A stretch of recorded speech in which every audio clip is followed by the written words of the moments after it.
Pregame.com.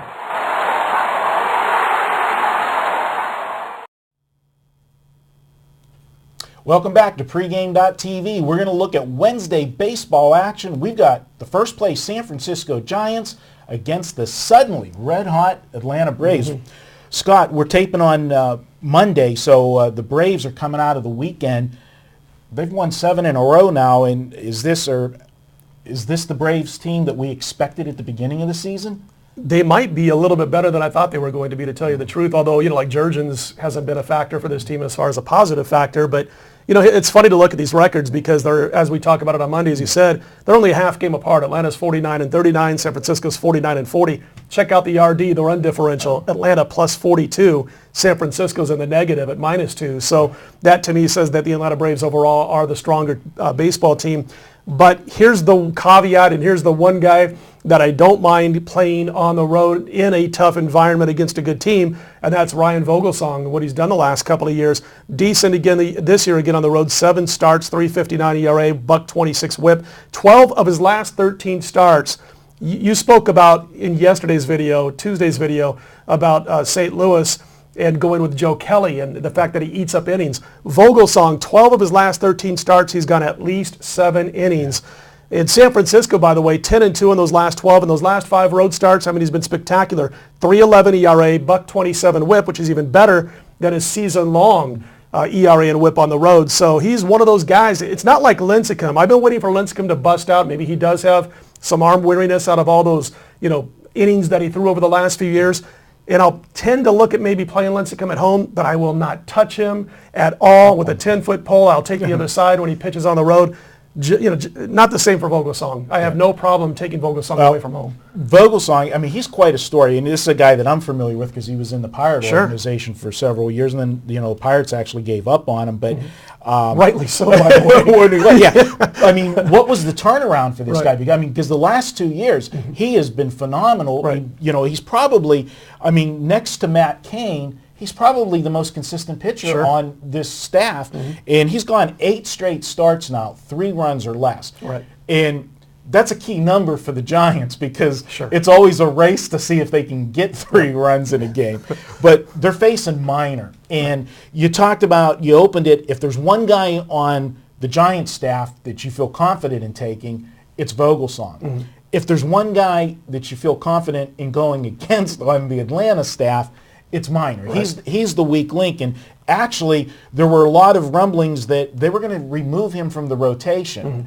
In his last start he pitched better, but quite frankly I think he's only still in this rotation because they don't have another left-handed alternative to go to. They need a lefty in the starting rotation, and by default he's the best they got right now. So he's still in there, and I think that as good as Atlanta's been playing right now, I think Vogelsong's going to be able to shut them down, and the Giants will be able to get enough runs off of Minor to squeak out a win. Hey, I've got a 5-year-old, 6-year-old nephew who's a lefty, and I keep saying, you got to turn this kid into a pitcher because he can have a 5+ ERA and still sign a multi-million-dollar, multi-year contract to the bigs. Minor, as you just mentioned, his first 4 starts were fine. He had a 3.42 ERA. Since then, 12 games started. This is just crazy stuff. 51 earned runs allowed in 65 2/3 innings. How about 105 base runners? And this will knock your socks off. That's about a 7 ERA and a .60 whip, by the way.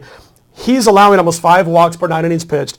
I'm looking for guys. I want to play guys who have like a 0.75 home runs allowed per 9 innings pitched or less.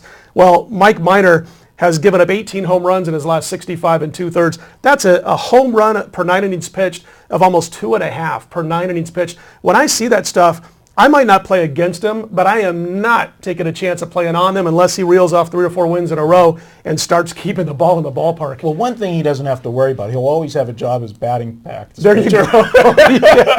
When his days are done as a starter. So, this is your pick. I'm going to go with San Francisco. I know Atlanta hits, 5 runs a game at home against right-handers, the whole thing, but I think Vogelsong could hold them down enough to where their bats can actually make a little noise against Minor. And I know saying that San Francisco's scoring runs and saying their bats on the road is like an oxymoron. This team's scoring runs, but against Mike Minor, I think they can get to him a little bit. Sandoval had a nice week in a couple of games. So I'm going to back San Francisco here. Yeah, I think it's a decent value because of the teams.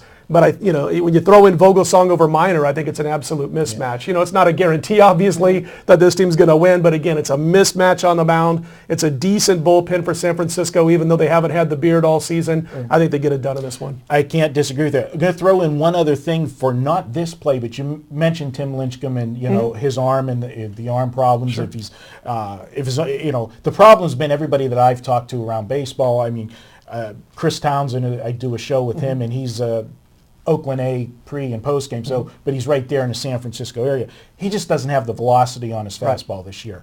And a warning I want to give the listeners in his next start: don't run and take too much off of his last start, especially because if he's on the road. His last start was against Houston, right, for starters, and two, it was after the All-Star break. So he had a couple extra days between starts. He wasn't on his normal pitch day. So if he did have a little bit of a tired arm, maybe he got that mile an hour back or two, with the fresh arm. Now he's going to be back in the normal rotation. I'm going to be looking to go against him in his next start. And I totally agree with you, especially when he's not pitching at home, which he was against Houston. Here's one of the things I like to look at. I like to look at pitch placement also, besides the velocity. And when you're a hard thrower like Lincecum has been and it drops down just a mile an hour, then that's a big difference for him. When he has been getting the ball up to that normal speed, which hasn't been real consistent this year, it's been over the fat part of the plate. I mean, he's been getting taken deep. He's been giving up doubles. And that's the problem. Is there was a nice, I forget who did it, but it was a nice pitch tracker for Lincecum over about a 5-start performance. And it's been about 3 or 4 weeks since I saw this. And they were showing when his velocity's good, he's getting whacked anyway because it's over the fat portion of the plate. And then you add in the fact that more often than not, that fastball's dipped a mile, 0.3 per hour less than what it used to be. He's just not the same pitcher. I don't know if he can recover without taking half a season off. Seriously. I mean, next year, they might have to shut him down for the first couple of... It might take something like that for Tim Lincecum to get back to even close to where he was. Now, it can make the case for what Washington's talking about doing with, Strasburg. Sure. With, Lincecum was, they're both power pitchers, and, the arms fall off. And they don't go forever. All right, we gave you a little bonus analysis there with that one, but Scott says take the San Francisco Giants on Wednesday night. I agree with him. That's the free pick for Wednesday, and we'll be back here on Wednesday. We'll be doing videos. I'll be here with Brian Leonard. Will cover the action for Thursday and Friday, so stay tuned to pregame.tv for all of the free picks and analysis from the guys. Thanks for watching.